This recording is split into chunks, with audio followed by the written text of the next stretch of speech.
entrar em contato com essas energias positivas que nossos irmãos espirituais já prepararam para esse ambiente, que possamos aproveitar cada segundo que estamos aqui dentro para a nossa evolução moral, para a nossa melhora pessoal.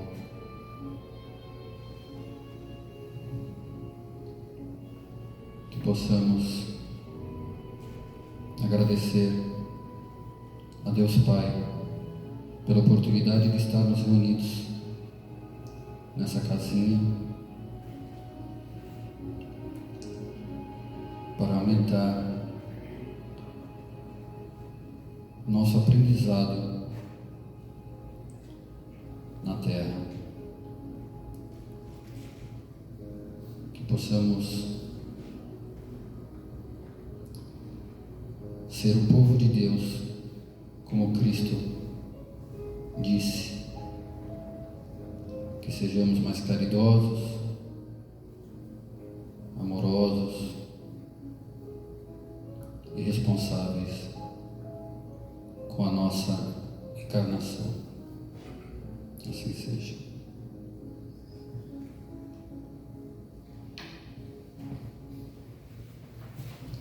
Boa noite a todos.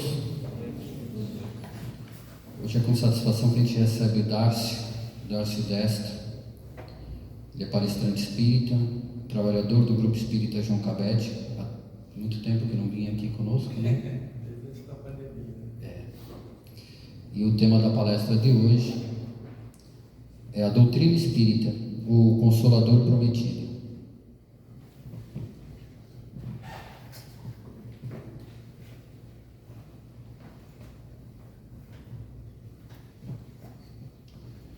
Então, boa noite a todos, que Jesus nos abençoe. Quando Jesus, sentindo finalizar a sua missão aqui na Terra e preocupado conosco, ele reúne os seus discípulos e lhe diz então que enviaria o Consolador prometido, que viria relembrar tudo aquilo que ele tinha dito, que ele não teve tempo de dizer, e aquilo que nós não estávamos preparados espiritualmente para compreender. Preocupado porque sem essa liderança de Jesus, então ele reúne esses discípulos e dizia então que no momento aprazado traria o Consolador prometido, que na realidade é a doutrina espírita. Quando Jesus parte para a vida espiritual, uma grande nuvem estendeu-se sobre a terra. Porque sem aquela condução do Cristo, a fé foi muito fragilizada, as violências eclodiram bastante, e aqueles que tinham um pouco de fé ainda eram perseguidos, quantas vezes mortos. Então houve um grande caos no mundo. E chegou um momento que Jesus, na vida espiritual, ele chama o apóstolo João Evangelista, que já estava também desencarnado,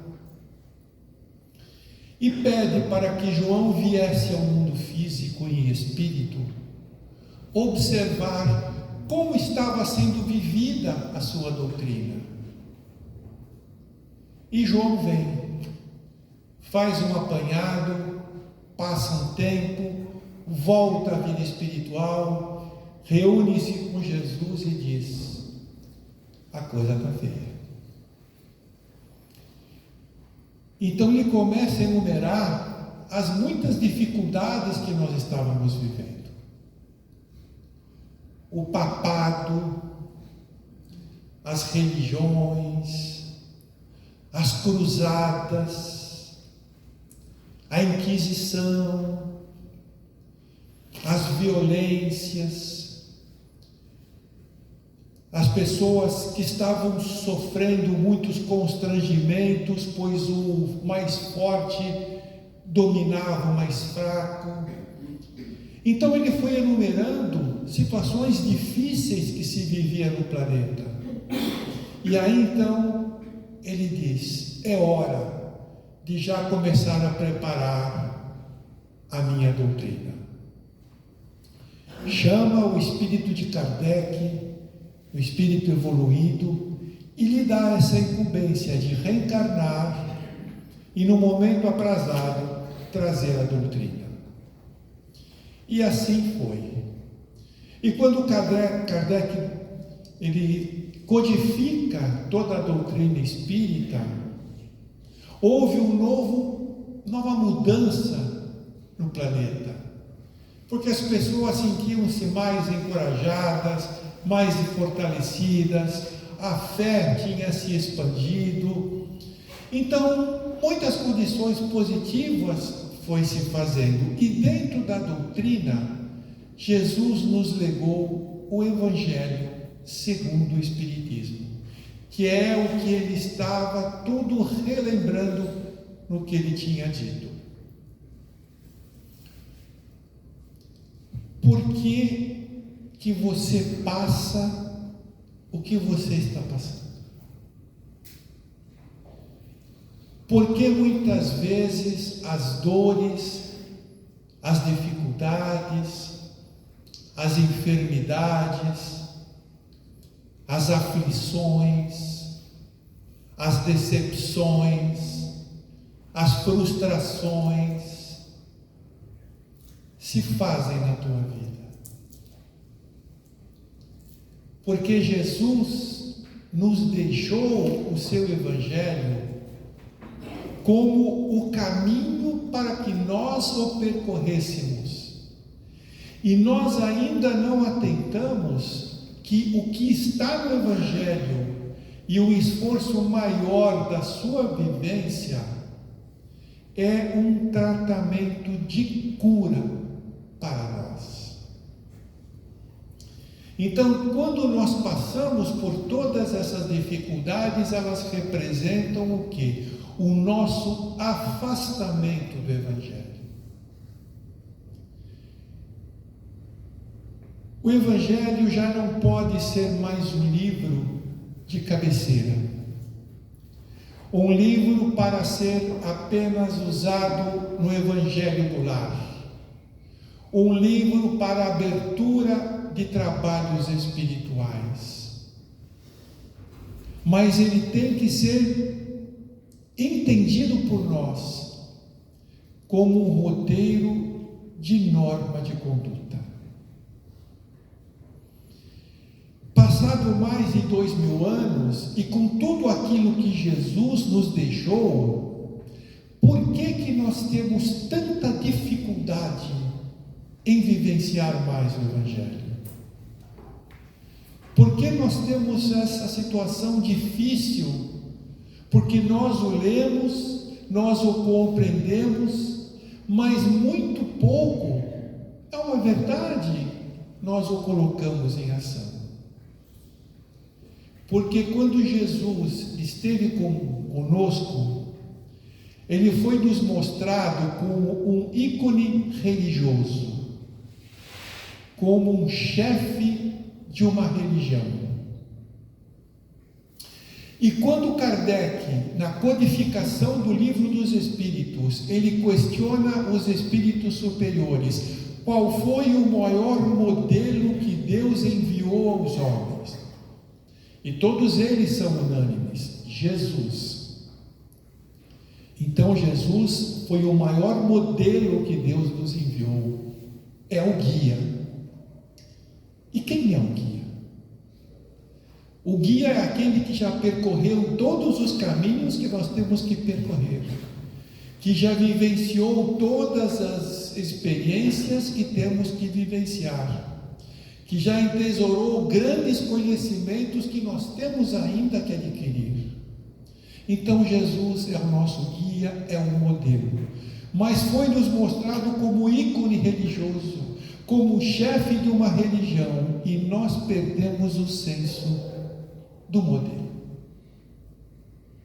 É por não mirarmos no modelo que nós ainda então relaxamos nesta vivência do Evangelho.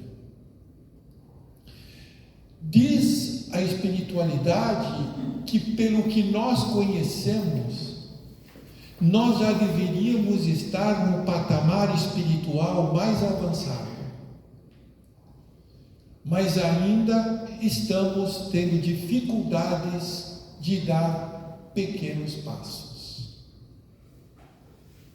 Então há um esforço muito grande do plano espiritual para que se abra a nossa consciência neste aprendizado do Evangelho. E é interessante que a espiritualidade faz uma colocação que diz: quantas vezes nós nos manifestamos na casa espírita, trazendo mensagens de conforto, de orientações, de mudança de padrão, que muitas vezes estamos equivocados. As pessoas entendem, gostam, muitas se emocionam, mas basta 5 minutos destas pessoas na rua e já esqueceram tudo. Parece que o encarnado sofre de um problema de lembrança muito difícil.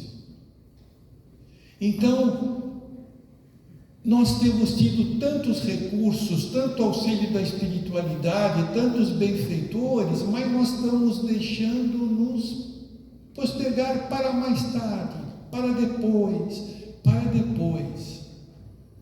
Nós somos espíritos que já tivemos inúmeras reencarnações.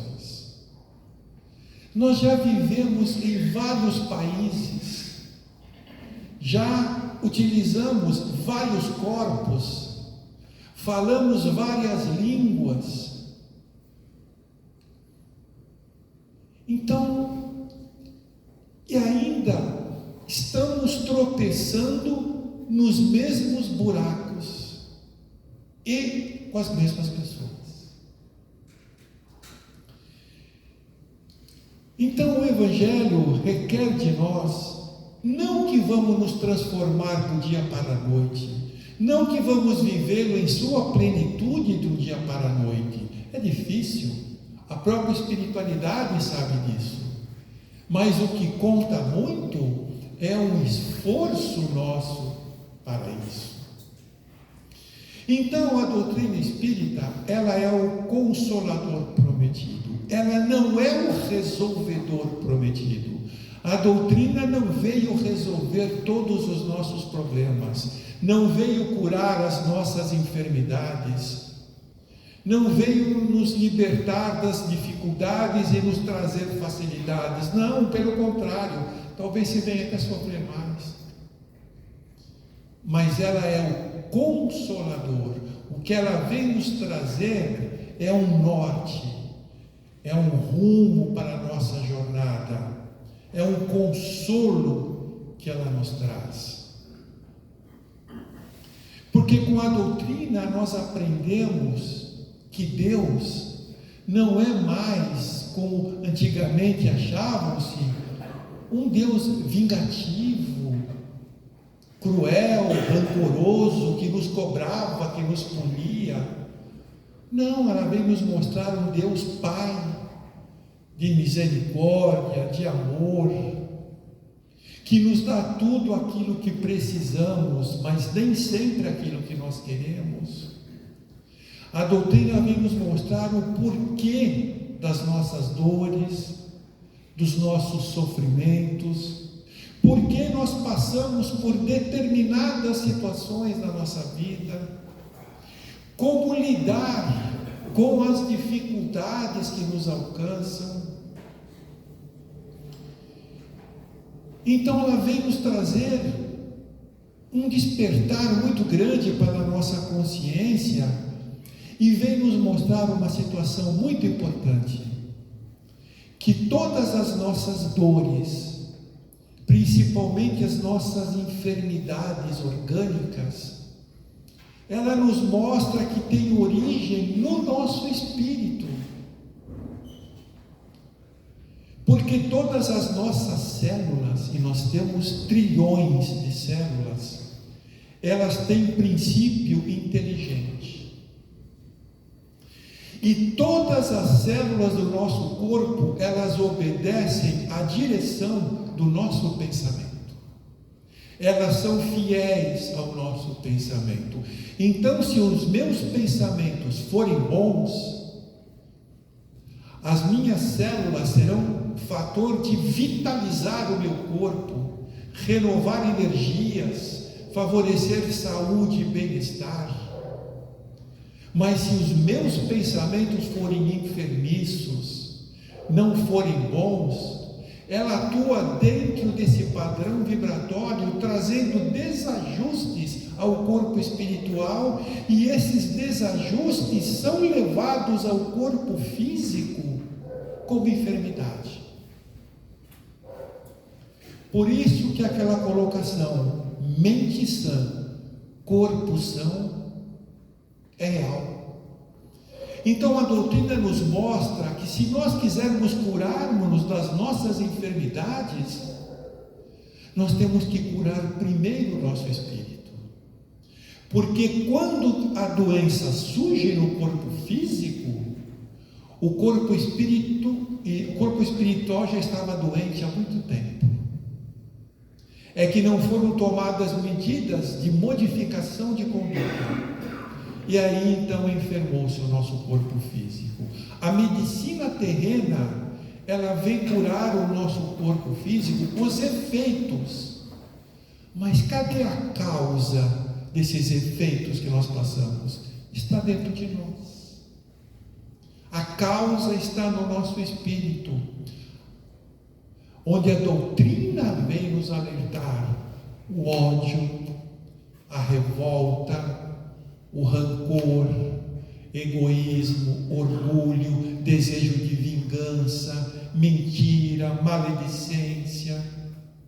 Esses tipos de comportamento afetam o nosso corpo espiritual, nas suas estruturas espirituais, levando esta vibração ao corpo físico como enfermidade. Então, se nós quisermos a cura, enquanto a medicina faz aquilo que é o reflexo do nosso interior, só nós temos a condição de tornarmos-nos médicos de nós mesmos, de curar o nosso interior. Só nós podemos curar o nosso interior. E como curar? Doutrina espírita, Evangelho segundo o Espiritismo, onde está todos os elementos para que nós alcancemos a saúde. Então nós vamos vendo que o Evangelho, ele não é um livro meramente de colocações religiosas, mas é um receituário para a nossa saúde. Olha o que o Chico Xavier dizia: enquanto nós estivermos afastados do Evangelho, estaremos sempre de braços dados com a medicina. O Espírito Sheila, ela fala o seguinte: infelizmente a dor não nos vai abandonar tão cedo, porque ela tem um trabalho grande conosco, devido à nossa lentidão ao aderirmos ao Evangelho de Jesus. E eu trago uma colocação do Dr. Bezerra que merece a nossa reflexão. Dr. Bezerra diz o seguinte: olha a importância no que ele fala. Muitas vezes a pessoa está enferma, então ela vai tomar uma injeção para aquela enfermidade. Mas se o seu estado íntimo, ela vibra nos ciúmes, na revolta, estas vibrações interiores muitas vezes inibem o fator curativo da injeção. Inibe. Muitas pessoas tomam xaropes para curar determinadas coisas, mas quando nós estamos na impaciência, na falta de fé, os seus efeitos são neutralizados. Muitos tomam comprimidos para as mais variadas necessidades, mas se nós estamos no ódio e no rancor, esses comprimidos não fazem quase que efeito. Muitos tomam na casa espírita água fluida, o passe, mas se nós estamos no íntimo com o desejo de vingança, com raivas, com revoltas, todo aquele energismo do passe e da água fluida são dispersados de nós sem fazer nenhum efeito. Então o Evangelho é o maior medicamento, é o maior receituário para a nossa cura, porque se a doença vem de dentro para fora, a cura segue o mesmo padrão, de dentro para fora. Então a doutrina espírita, o Consolador, nos mostra tudo isso. O Evangelho é uma fonte de nos estar orientando constantemente. Muitas vezes as pessoas leem o Evangelho, gostam, se emocionam por aquilo que leram, mas é como diz a espiritualidade: o Evangelho é medicação. Muitas, quando leem, é como lêssemos uma bula, mas não tomamos o remédio. Nós lemos a bula, mas não tomamos o remédio. Só ler a bula não vai nos curar. É preciso tomar o remédio.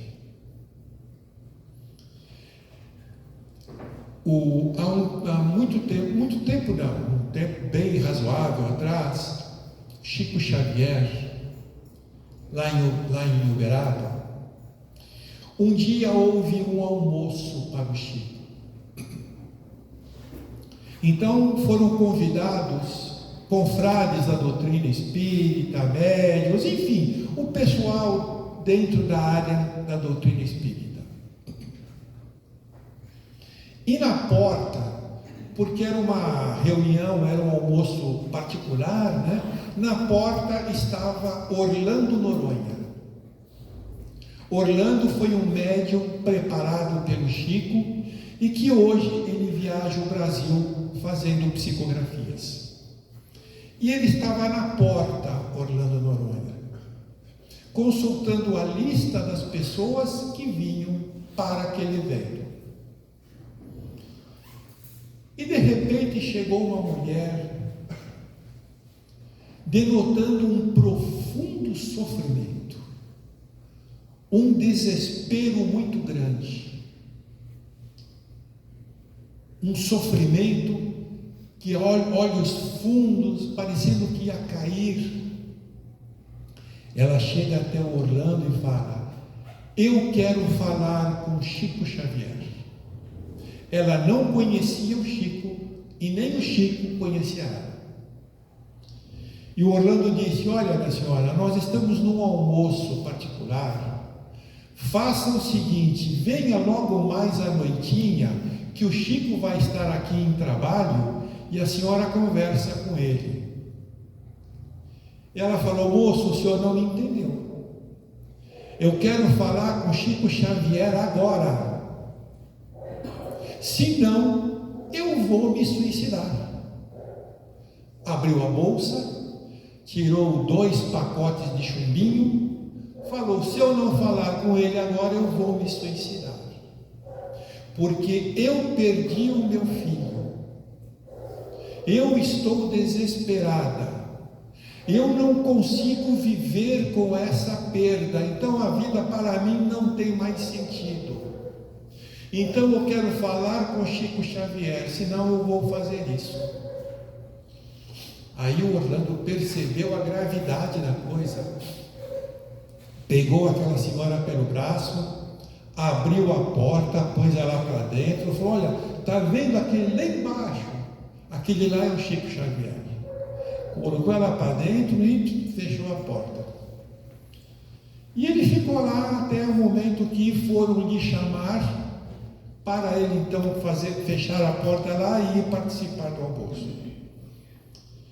E quando ele entrou, ele estava preocupado. Ele falou: o Chico, como é que o Chico vai reagir com isso?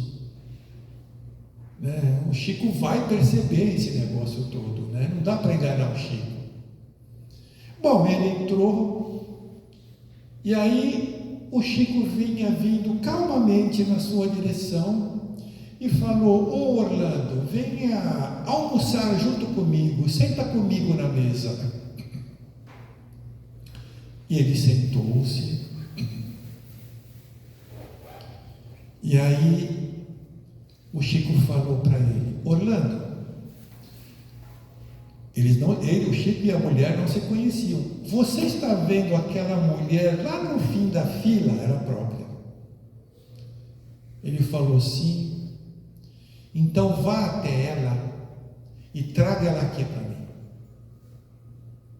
Ele foi, trouxe aquela mulher até o Chico, e quando ela chegou próxima do Chico, o Chico levantou-se e falou: minha irmã, por que tamanho desespero? Por que tamanho sofrimento? Eu estou aqui ao meu lado com a sua mãe. Sua mãe diz chamar-se Ambrosina, que é o mesmo nome que o seu, correto? Ela falou: sim. Estou aqui com a sua mãe, e a sua mãe está mandando te dizer que ela está cuidando do seu filho na vida espiritual, que o seu filho está bem. Mas é quando você entra nessa aflição, nesse desespero, nessa amargura, esses sentimentos o alcançam na vida espiritual e fazem ele muito mal. Quantas vezes ele precisa de auxílio?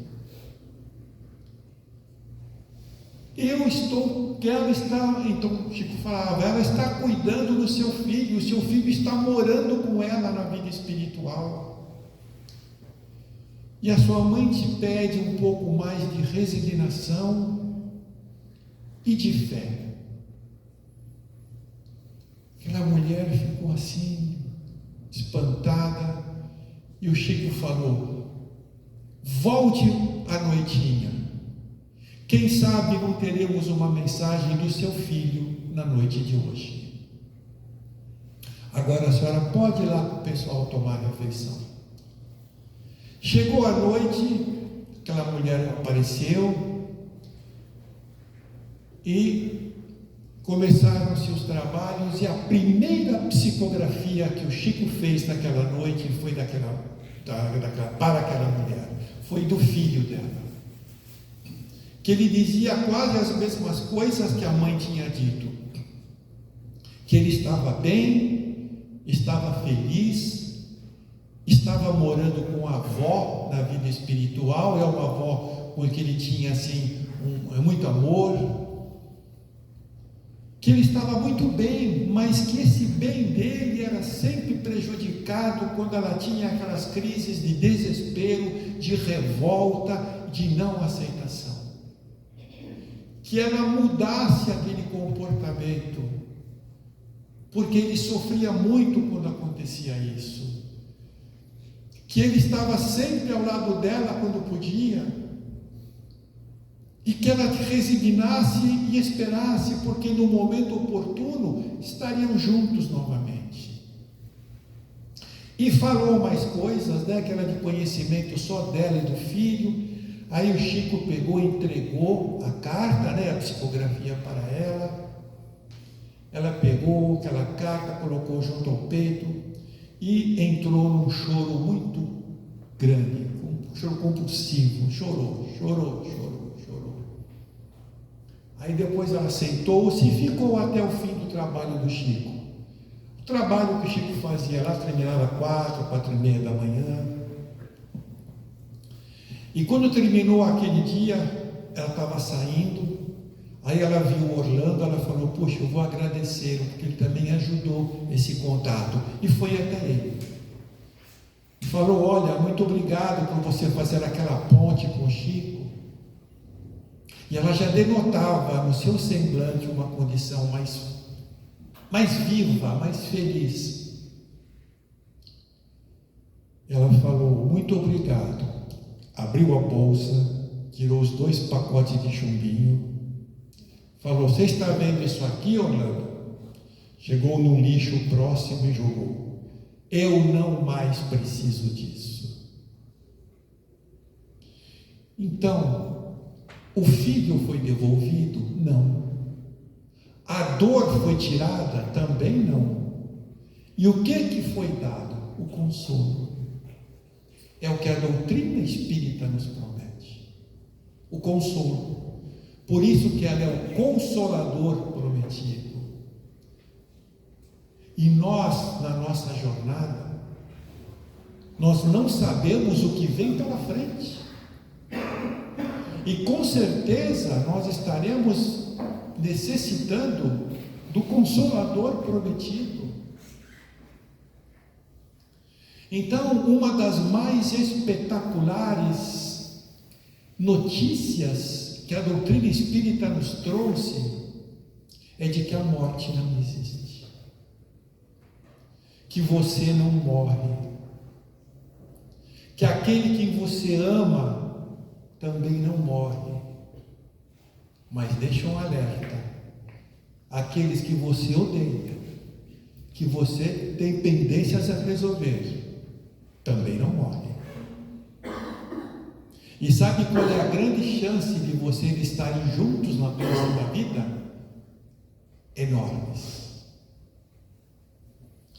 Então, se nós nos atentarmos mais àquelas lições do Evangelho, se nós procurarmos vivenciar um pouquinho mais, nós vamos estar fazendo em nós mesmos um trabalho curativo, porque nós vamos começar a curar o espírito, mudar os padrões equivocados que nós temos trazido de inúmeras reencarnações, vamos transformando-nos, vamos nos modificando, e aí o nosso corpo espiritual começa a vibrar numa outra sintonia e vai levar essa coisa nova ao corpo físico. Então, o importante é que nós não dependemos de ninguém, de nós mesmos, do nosso esforço, de procurar, então, uma vivência que se alinhe mais com o Evangelho. Enquanto nós estivermos vibrando negativamente em sentimentos, atitudes, emoções, estaremos sempre passando pelas dificuldades, não tem como. Então só o Evangelho vai nos curar, tá bom? Então eu agradeço a todos vocês pela atenção, muito obrigado e que Jesus nos abençoe a todos.